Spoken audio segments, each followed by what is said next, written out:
V Slovenski demokratski stranki proračuna za leti 2016 in 2017 ocenjujemo kot zelo nerazvojno naravnana, neinvesticijska in dejansko eno veliko razočaranje.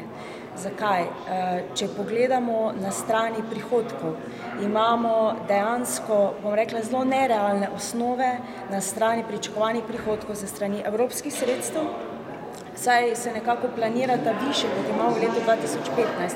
V 2015 imamo zelo visoke prihodke ze strani evropskih sredstev, ravno zaradi tega, ker se zaključuje stara finančna perspektiva, česar pa si v prihodnjem letu ne moremo obetati, kajti vemo, da zunaj nimamo tako rekoč še nobenega razpisa nove finančne perspektive za leto 2014-2020.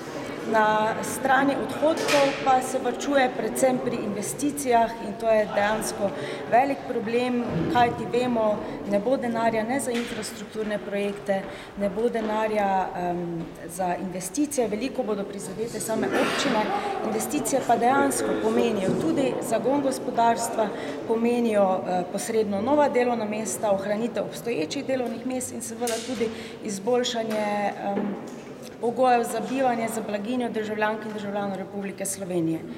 Zdaj, proračuna sta, nerazvojna, vkolikor bi dejansko ta vlada pričakovala, da se situacija v državi resnično toliko izboljšuje, kot sicer tudi nakazuje nekateri statistični podatki, tako glede gospodarske rasti, kot tudi glede zmanjšanja števila brezposelnosti, zagotovo ne bi tudi podaljšala ukrepov, nekaterih izmed ukrepov zakona za uravnoteženje javnih financ, kar pa vemo, da so naredili.